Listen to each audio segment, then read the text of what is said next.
Muy buenos días. El Ministerio Ayuda Idónea Internacional les da un cordial saludo y les invita a seguirse enriqueciendo en conocimiento con el estudio bíblico de Mujeres Extraordinarias de la Biblia. Mi nombre es Marisol Barrera. Las estoy saludando desde Minneapolis, Minnesota. En esta ocasión estaremos enseñando sobre la vida de Esther, quien de ser una simple campesina y huérfana judía, se convierte en la reina de Persia y Media, con un propósito: proteger a su pueblo. La historia de Esther es un llamado del destino, una mujer extraordinaria elegida por Dios para luchar contra la aniquilación de su pueblo. Pero su historia comienza 500 años antes de que ella naciera, con un solo acto de desobediencia por parte del rey Saúl, el cual, por medio del profeta Samuel, recibe indicaciones de parte de Dios para que destruya a un antiguo enemigo, los amalecitas. Veamos qué nos dice Primera de Samuel 15:1. Tiempo después, Samuel le dijo a Saúl: el Señor me ha enviado a ungirte como rey de Israel, su pueblo. Por lo tanto, debes prestar atención a lo que el Señor te ordene. Así ha dicho Jehová de los ejércitos: yo castigaré lo que hizo Amalec a Israel al oponérsele en el camino cuando subía de Egipto. Pero ¿quiénes eran los amalecitas? Algunos estudiosos dicen que eran los descendientes de Saúl, el hermano de Jacob, quienes crecieron con esa rivalidad en contra de Israel, por ser este el pueblo elegido de Dios, y se opusieron y lo atacaron cuando Moisés iba rumbo a Canaán, la tierra prometida. Primera de Samuel 15:3 nos dice: ve pues y hiere a Amalec y destruye todo lo que tiene y no te apiades de él. Mata a hombres, mujeres, niños y aún los de pecho, vacas, ovejas, camellos y asnos. Las instrucciones serán claras: que no quedara ni un solo sobreviviente, ni ovejas ni ganado. Pero Saúl desobedeció y permitió que el rey Agag y la reina de los amalecitas viviera junto con lo mejor de su ganado. Veamos qué dice Primera de Samuel 15:8-9. Y mató a filo de espada a todo el pueblo, aunque dejó con vida a Agag, el rey de Amalec. Además de perdonar a Agag, Saúl y su gente también se quedaron con lo mejor de sus animales: ovejas, toros, becerros engordados y carneros, y lo de poco valor lo destruyeron. Esa rebelión de Saúl contra Dios y sus mandamientos es tan grave que hizo que Dios lo rechazara como rey. Y fue el propio Samuel quien tuvo que asesinar al rey Agag y lo descuartizó, como era la costumbre de la época. Sin embargo, la reina estaba encinta y logra escapar junto a otros amalecitas, llevando en su vientre al heredero de los amalecitas, quien crecería con sed de venganza. Los amalecitas que se escaparon siguieron hostigando y saqueando a los israelitas durante sucesivas generaciones por cientos de años. La última mención de los amalecitas se encuentra en el libro de Esther, donde Amán, quien es un descendiente de Agag, el rey amalecita, se confabula para hacer que todos los judíos en Persia sean aniquilados por orden del rey Asuero. Sin embargo, Dios salvó a los judíos de Persia, pero Amán, sus hijos y el resto de los enemigos de Israel, por el contrario, fueron destruidos, y todo gracias a la vida de una extraordinaria mujer elegida por Dios, llamada Esther.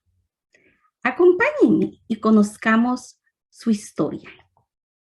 Conforme al libro de Esther, esta joven de origen hebreo se llamaba Hadassah, que significaba árbol de mirto. Como el mirto produce una flor en forma de estrella, cuando ella entró a formar parte del harén del rey de Persia, su primo Mardoqueo le recomienda usar el nombre de Esther, porque le dice que suena más babilónico. El significado del nombre Esther se deriva del nombre bíblico de origen asirio-babilónico, que significa estrella o astro. Una tradición hebraica dice que ella era la más bella estrella de la noche. Su historia se narra en el libro de Esther y se celebra en la fiesta de Purim, la cual explicaremos en qué consiste más adelante. Hadassah, conocida como Esther, fue una profetisa del Antiguo Testamento cristiano y del Taná, que es la Biblia judía. Veamos algunas definiciones de profeta o profetisa. La primera definición nos dice que es una persona que hace predicciones por inspiración divina. La segunda definición, que es una persona que posee el ministerio o don de profecía.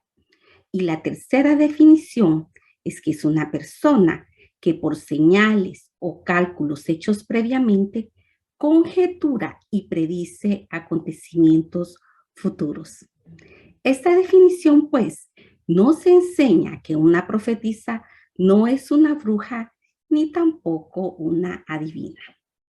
El libro de Esther se inicia con la descripción de un gran banquete en la opulenta corte de Susa, palacio del gran emperador persa, el rey Asuero, mejor conocido en la historia como Jerjes I. La mayoría de los eruditos establecen que los acontecimientos contenidos en el libro de Esther ocurrieron entre los años 482 y 478 a.C. Uno de los rasgos del banquete era la cantidad de vino que sería repartido según cada invitado quisiera. Tal vez esta fue la razón por la que la reina Vasti no quiso asistir. Después de varios días de beber descontroladamente, los invitados probablemente estarían bastante ebrios y ella pudo haber considerado que estaba por debajo de su dignidad de reina desfilar ante un grupo así, solamente para mostrar su belleza. La negativa de la reina Vasti de obedecer un llamado directo del rey puede despertar la simpatía de algunas mujeres feministas en nuestro tiempo, pero en una época en la que se esperaba que las mujeres fueran sumisas y en la que el emperador tenía poder absoluto sobre la vida y la muerte, su obstinación resulta atrevida y sorprendente. Por lo que los hombres presentes en el banquete inmediatamente dedujeron que tal independencia en el espíritu de Vasti serviría para inspirar una reacción similar de rebeldía en sus esposas, por lo que consideraron que Vasti debía ser castigada por su negación de presentarse ante el rey cuando ésta fue llamada. Por lo tanto, presionaron a Asuero para que tomara medidas y particularmente pidieron un decreto que no fuera quebrantado y le sugieren lo siguiente: si le place al rey, proclame él un decreto real y que se escriba en las leyes de Persia y Media para que no sea revocado, que Vasti no entre más a la presencia del rey Asuero y que el rey dé su título de reina a otra que sea más digna que ella. El rey cedió y el decreto fue emitido. Vasti perdió su lugar como reina, dando oportunidad para que Esther fuera elegida como una de las esposas del rey y finalmente pudiera salvar a su pueblo. Un harén es reunido para el rey Asuero. Pasadas estas cosas, sosegada ya la ira del rey Asuero, se acordó de Vasti y de lo que ella había hecho y de la sentencia contra ella. Y dijeron los criados del rey, sus cortesanos, Busquen para el rey jóvenes vírgenes de buen parecer. Y ponga el rey personas en todas las provincias de su reino que lleven a todas las jóvenes vírgenes de buen parecer a Susa, residencia real, a la casa de las mujeres, al cuidado de Hegai, eunuco del rey, guarda de las mujeres, y que les den sus atavíos. Y la doncella, que agrade a los ojos del rey, reine en lugar de Vasti. Esto agradó a los ojos del rey y lo hizo así. El antiguo historiador judío Josefo dice que se seleccionaron un total de 400 doncellas. Entre ellas estaba Esther, quien fue llevada a la casa del rey al cuidado de Hegai, quien era un hombre eunuco a quien se le confiaba la vigilancia del harén del rey por obvias razones. Esther halló favor delante de Hegai, el hombre que tenía autoridad sobre ella. Por esta gracia, Hegai le dio a Esther atavíos especiales, más allá de los que le correspondía. También le dio 7 doncellas especiales para que le ayudaran en el cuidado de su belleza. Pero ¿cuál era el parentesco entre Esther y Mardoqueo? Esther era la hija de Abijail, tío de Mardoqueo, de la tribu de Benjamín, una de las que constituían el reino de Judá y cuya élite conoció el exilio en Babilonia, 586 a.C., para obtener después de 49 años el permiso de volver a su tierra natal por medio de un edicto persa 537 a.C. Algunos escritores judíos creen que Mardoqueo tenía un alto puesto en la jerarquía persa que le daba acceso a la corte. Por el relato bíblico parece que era un hebreo devoto que tenía gran fe en Jehová. También era un hombre valiente, recto y práctico en sus decisiones. Al morir los padres de Hadasa, Mardoqueo, quien era su primo, la adoptó y la crió en su casa como a una hija. Pero ¿por qué Esther no declaró cuál era su pueblo? A Esther se le mostró respeto en la corte del rey, porque obedeciendo la sugerencia de Mardoqueo, ella no dijo que era del linaje judío. Si ella hubiera dicho que era una doncella judía, no habría sido bien recibida, ni tampoco se le hubiera dado un trato amistoso en la corte del rey, ya que ahí vivía el primer ministro de la antigua Persia, Amán, quien era descendiente de Agag, rey de los amalecitas y el eterno enemigo de los judíos. Es por eso que Esther, aún después de ser elegida como reina, mantuvo en secreto su identidad racial a solicitud de Mardoqueo. Pero Mardoqueo cada día se paseaba delante del patio de la casa de las mujeres para saber cómo le iba a Esther y cómo la trataban. Vamos a ver cómo fue la preparación de Esther para presentarse ante el rey. Y cuando llegaba el tiempo de cada una de las doncellas para venir al rey Asuero, después de haber estado 12 meses conforme a la ley acerca de las mujeres, pues así se cumplía el tiempo de sus atavíos. Esto es, 6 meses con óleo de mirra y 6 meses con perfumes aromáticos y afeites de mujeres.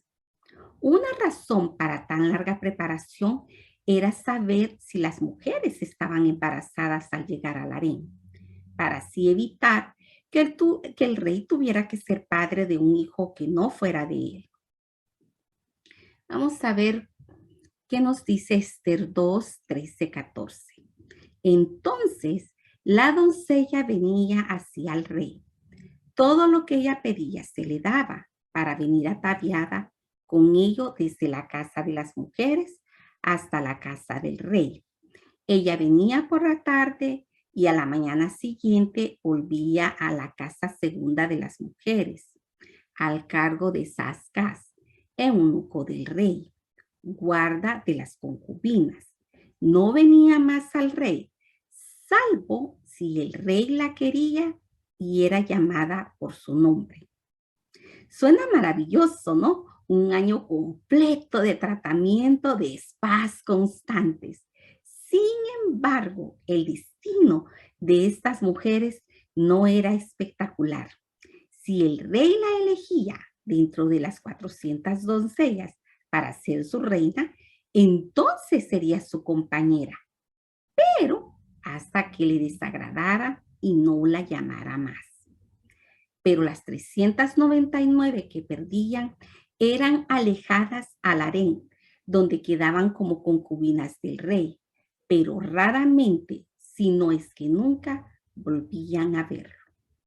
Y lo peor es que nunca podían casarse con otro hombre, así que les tocaba vivir como viudas perpetuas. Vamos a ver cómo fue que Esther fue elegida reina.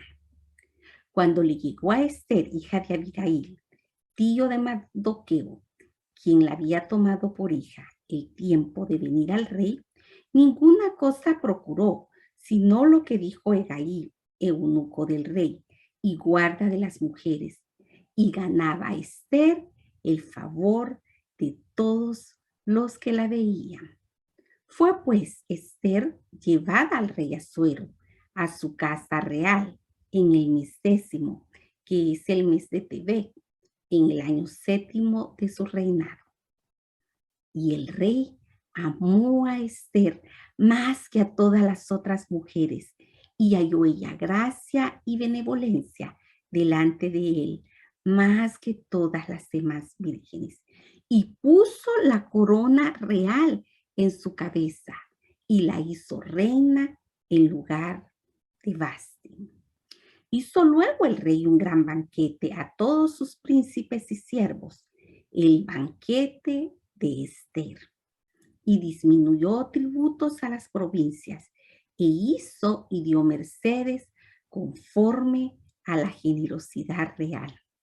Aquí vemos a un rey bien enamorado que hasta hace un banquete en honor a Esther y le disminuye los tributos a las provincias, o sea, en nuestro tiempo serían los impuestos, y dio regalos a muchos conforme a la generosidad real. Hasta aquí, la vida de Esther ha sido notable. Ella era la hija de judíos exiliados, quienes murieron. Fue criada por su primo en una tierra extraña y hostil. Fue tomada por la fuerza y llevada al harén del rey, pero ganó favor con todos los que conocía y finalmente fue seleccionada para ser reina. Estos eventos impresionantes no fueron un accidente, no fue por suerte o fortuna, ni por bonita apariencia o brillante personalidad de Esther. Dios tenía un plan y Esther era parte del mismo y estaba destinada a cumplirlo. Veamos lo que dice el Salmos 75, 6, 7. La exaltación no viene del oriente, ni del occidente, ni del sur, sino que es Dios el que juzga. A unos humilla y a otros exalta. Exactamente, y de la misma manera, nosotros tenemos un lugar en el plan de Dios. Donde quiera que te encuentres ahora, Dios tiene un propósito para ello. Tal vez un propósito corto o uno largo, tal vez un propósito grande o uno pequeño, pero Dios tiene una razón. La historia de Esther también nos enseña que en el desarrollo del plan de Dios, Él puede usar la maldad del hombre para sus propósitos. Dios no hizo que Asuero se emborrachara, ni que mandara que la reina Vasti se presentara ante él. Después de varios días de beber descontroladamente, los invitados probablemente estaban bastante ebrios y Vasti consideró que no era correcto presentarse bajo esas circunstancias. Sin embargo, Dios permitió estas acciones malvadas para cumplir un propósito en su gran plan, porque el plan de Dios siempre será perfecto. Y esto nos da una gran confianza que nos hace descansar en la verdad, de que ninguna otra persona, sin importar lo malvados que sean con nosotros, pueden frustrar el plan de Dios en nuestras vidas, sin importar lo que nos hayan hecho o nos quieran hacer. Dios está en control y cumplirá sus planes en ti y en mí. Así es que esperemos en la voluntad de Dios. Veamos ahora cómo es que Mardoqueo salva la vida del rey. Ya siendo reina, Mardoqueo seguía sirviendo en la corte y se enteró de un complot para asesinar al rey. Los reyes de la antigüedad estaban conscientes de que corrían el riesgo de asesinato, por lo que siempre estaban bien custodiados. Pero Victán y Teres de la guardia de la puerta, o sea, de la guardia personal del rey, y que cuidaban los aposentos de conspiraban para matar al rey. Mardoqueo se enteró del complot y lo informó al rey a través de Esther. El relato de la lealtad de Mardoqueo se incluye en este estudio por la importancia que tuvo en el desenlace de esta historia y que veremos más adelante. Vamos a ver cómo es que Amán trama la destrucción de los judíos. Dice Esther 3:1-2. Después de estas cosas, el rey Asuero engrandeció a Amán, hijo de Amedata Agageo, y lo honró, y puso su silla sobre todos los príncipes que estaban con él. Y todos los siervos del rey que estaban a la puerta del rey se arrodillaban y se inclinaban ante Amán, porque así lo había mandado el rey. Pero Mardoqueo ni se arrodillaba ni se humillaba. Esto llenó de ira a Amán, y como sabía que Mardoqueo era judío, procuró destruir a todos los judíos que habían en el reino de Asuero. Y dijo Amán al rey Asuero: hay un pueblo esparcido y distribuido entre los pueblos en todas las provincias de tu reino, y sus leyes son diferentes de las que de todo pueblo, y no guardan las leyes del rey, y al rey nada le beneficia el dejarlos vivir. Si place al rey, decrete que sean destruidos, y yo pesaré 10,000 talentos de plata a los que manejan la hacienda para que sean traídos a los tesoros del rey. Entonces el rey quitó el anillo de su mano y lo dio a Amán, hijo de Amedata Agageo, enemigo de los judíos, y le dijo: la plata que ofreces sea para ti y asimismo el pueblo, para que hagas de él lo que bien te pareciere.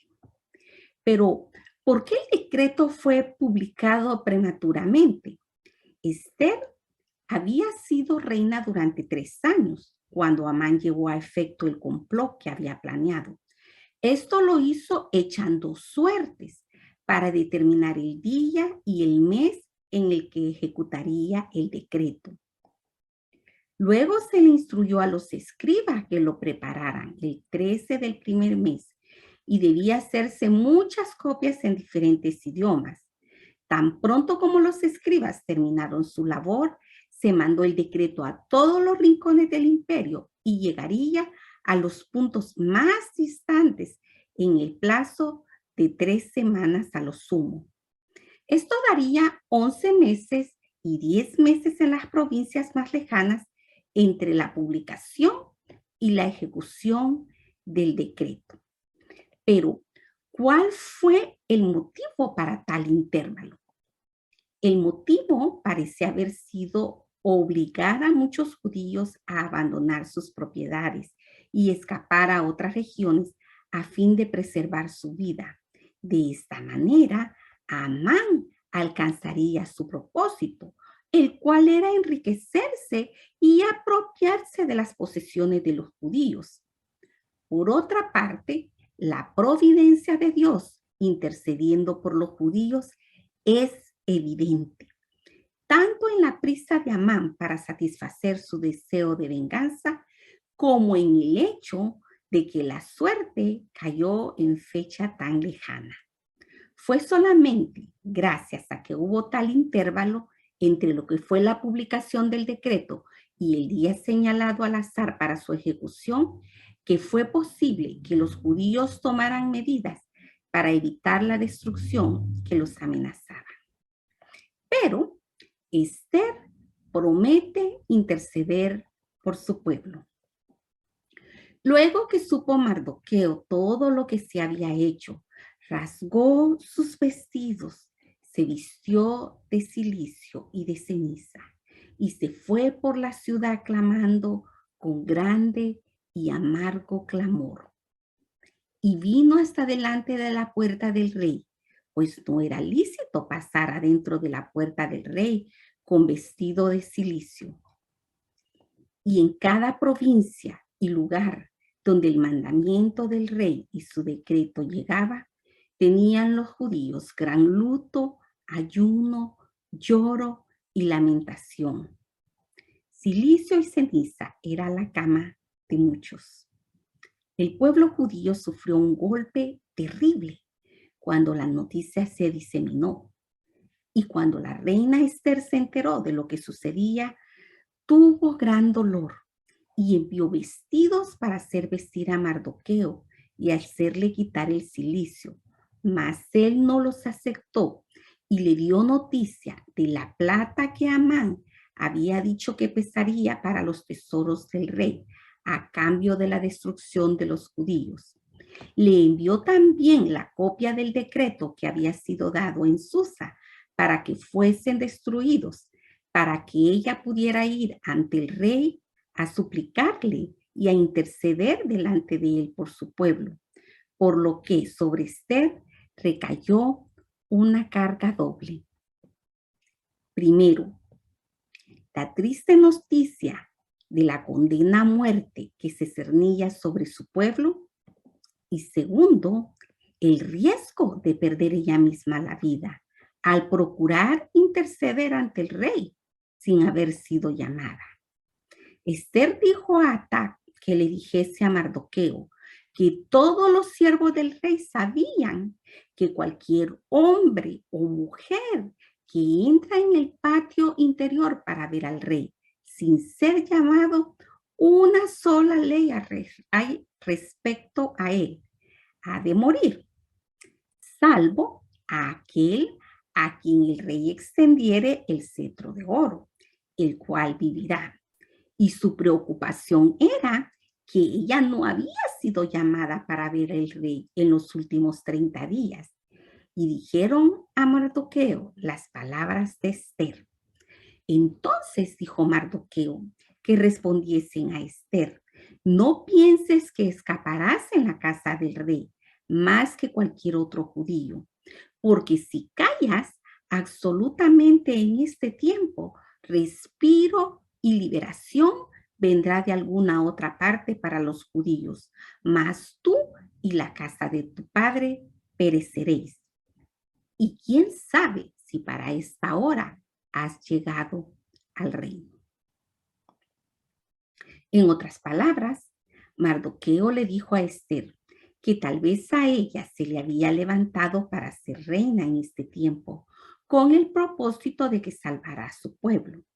Sin lugar a dudas, la belleza de Esther era un don de Dios para ponerla en posición de ganar la gracia del rey y salvar al pueblo judío. Por lo que Esther dijo que respondiesen a Mardoqueo: ve y reúne a todos los judíos que se hallan en Susa y ayunad por mí, y no comáis ni bebáis en 3 días, noche y día. Yo también con mis doncellas ayunaré igualmente. Y entonces entraré a ver al rey, aunque no sea conforme a la ley. Y si perezco, que perezca. Entonces Mardoqueo fue e hizo conforme a todo lo que le mandó Esther. Hay dos puntos que hacen importante este versículo. El primero, el consejo de Esther de que ayunaran 3 días y 3 noches, y su determinación de arriesgar su vida si era necesario a fin de salvar a su pueblo. Los reyes del Medio Oriente generalmente tenían muchas esposas y ellas por lo general se presentaban solamente cuando se les llamaba y no cuando ellas decidían ver al monarca. Ir a la presencia del rey sin ser llamado era un delito castigado con la pena capital. La vida de Esther realmente estaba en juego. Esther invita al rey y a Amán a un banquete. Esther 5:1 nos dice, aconteció que al tercer día se vistió Esther su vestido real y entró en el patio interior de la casa del rey, enfrente del aposento del rey, y estaba el rey sentado en su trono en el aposento real, enfrente de la puerta del aposento. Y cuando vio a la reina Esther que estaba en el patio, ella obtuvo gracia ante sus ojos y el rey extendió a Esther el cetro de oro que tenía en la mano. Entonces vino Esther y tocó la punta del cetro. Dijo el rey, ¿qué tienes, reina Esther? ¿Y cuál es tu petición? Hasta la mitad del reino se te dará. Y Esther dijo, si place al rey, vengan hoy el rey y Amán al banquete que he preparado para el rey. Respondió el rey, daos prisa, llamad a Amán para hacer lo que Esther ha dicho. Vino pues el rey con Amán al banquete que Esther dispuso. Esther se valió de su primer recibimiento favorable para asegurarse de la buena voluntad del rey y hacer una invitación estratégica. Pero la primera invitación no fue suficiente y tuvo que ofrecer un segundo banquete a la noche siguiente. Lo que sucedió en esas 24 horas es de suma importancia, ya que Amán, después de la cena con el rey y Esther, aconsejado por su esposa y amigos, planeaba construir una horca de 50 metros de altura para ahorcar a Mardoqueo. Sin embargo, el ayuno y la finalidad de Esther y de su pueblo fueron productivos y lograron la ayuda del Señor, ya que aquella misma noche se le fue el sueño al rey y dijo que le trajesen el libro de las memorias y crónicas y que las leyeran en su presencia. Entonces hallaron escrito que Mardoqueo había denunciado el complot de Bigtán y de Teres, 12 eunucos del rey, de la guardia de la puerta, que habían procurado poner mano en el rey Asuero. Y dijo el rey, ¿qué honra o qué distinción se hizo a Mardoqueo por esto? Y respondieron los servidores del rey, sus oficiales, nada se ha hecho con él. Resulta irónico que en ese momento en particular, Amán había venido al rey para solicitarle que hiciera colgar a Mardoqueo en la horca. Mas, sin embargo, el rey al verlo le solicita una sugerencia en cuanto a cómo honrar a cierto hombre al cual él quería honrar. Amán no sabía que era para Mardoqueo que se estaban preparando los honores y pensaba que era para él.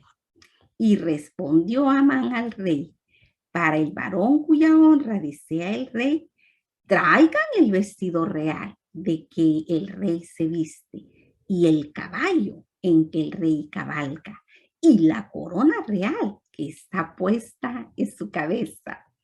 Y den el vestido vestido y el caballo en mano de alguno de los príncipes más nobles del rey, y vista a aquel varón cuya honra desea el rey, y llévenlo en el caballo por la plaza de la ciudad, y pregonen delante de él. Así se hará al varón cuya honra desea el rey. Entonces el rey dijo a Amán: date prisa, toma el vestido y el caballo como tú has dicho, y hazlo así con el judío Mardoqueo, que se sienta a la puerta real. No omitas nada de todo lo que has dicho. Y así fue que Amán sufrió la frustración y la humillación de hacer para Mardoqueo lo que había esperado para sí mismo. Además, no tuvo oportunidad de llevar a cabo su malvado plan, porque después de estos acontecimientos, Esther 7:1-2 nos narra: fue pues el rey con Amán al banquete de la reina Esther, y el segundo día, mientras bebían vino, dijo el rey a Esther: ¿cuál es tu petición, reina Esther, y te será concedida? ¿Cuál es tu demanda? Aunque sea la mitad del reino, te será otorgada. Entonces la reina Esther respondió y dijo: oh rey, si he hallado gracia en tus ojos, y si al rey place, séame dada mi vida por mi petición, y mi pueblo por mi demanda, porque hemos sido vendidos, yo y mi pueblo, para ser destruidos, para ser muertos y exterminados. Si para siervos y siervas fuéramos vendidos, me callaría, pero nuestra muerte sería para el rey un daño irreparable. Respondió el rey Asuero y dijo a la reina Esther: ¿quién es? ¿Y dónde está el que ha ensorbecido su corazón para hacer esto? Esther dijo: el enemigo y el adversario es este malvado Amán. Entonces se turbó Amán delante del rey y de la reina. Al escuchar esto, el rey, encendido en ira, se fue al huerto. En el Medio Oriente, en los tiempos antiguos, se servían los banquetes a los invitados mientras estaban reclinados sobre almohadones o sillones. Parece ser que Amán se acercó a Esther en el banquete y cayó sobre el reclinatorio de ella para rogar por su vida. La bruta partida del rey pudo deberse al deseo de verificar lo que Esther había dicho con algunos de los otros ayudantes de la corte. Al retornar el rey al banquete, interpretó la postura de Amán como una insinuación de violación y de carácter sexual sobre la reina Esther, y dio orden de que lo ejecutaran en la misma horca que Amán había preparado para Mardoqueo. El mismo día, el rey Asuero dio a la reina Esther la casa de Amán, enemigo de los judíos. Y Mardoqueo vino delante del rey porque Esther le declaró lo que él era respecto a ella. Y se quitó el rey el anillo que recogió de Amán y se lo dio a Mardoqueo. Y Esther puso a Mardoqueo sobre la casa de Amán. La tarea de salvar al resto de los judíos después que Esther y Mardoqueo fueron salvados y honrados en el reino fue complicada por el anunciado principio de que ningún edicto que se hubiera emitido en el nombre del rey podía revocarse. Tenía que establecer un medio para dar a los judíos autoridad para luchar con su propia vida y defenderse de quienes trataran de obedecer el primer edicto de muerte, el día 13 del mes de Adar. Ante tal situación, respondió el rey Asuero a la reina Esther y a Mardoqueo, el judío: he aquí, yo he dado a Esther la casa de Amán, y a él han colgado en la horca, por cuanto extendió su mano contra los judíos. Escribid, pues, vosotros a los judíos como bien os pareciere, en nombre del rey, y selladlo con el anillo del rey, porque un edicto que se escribe en nombre del rey y se sella con el anillo del rey no puede ser revocado. Por lo que Mardoqueo llamó a los escribas y escribió en nombre del rey Asuero y lo selló con el anillo del rey y envió cartas por medio de correos montados en caballos veloces procedentes de los repastos reales que el rey daba facultad a los judíos que estaban en todas las ciudades para que se reuniesen y estuviesen a la defensa de su vida, prontos a destruir y matar y acabar con toda fuerza armada del pueblo o provincia que viniese contra ellos, y aún sus niños y mujeres, y apoderarse de sus bienes. El hecho de que la suerte usada por Amán había caído en una fecha lejana permitió que Esther y Mardoqueo salvaran a su pueblo. Para celebrar esta gran ocasión de liberación, los judíos establecieron un nuevo festival que ellos conmemoran hasta la fecha. Se llama Purim, en memoria de la suerte echada por Amán, y es un festival de gran regocijo. Purim es lo más parecido que tiene el judaísmo a una fiesta popular o carnaval. Es otra celebración de luna llena y coincide con el 14 del mes Adar. Generalmente se celebra en febrero o en marzo de cada año.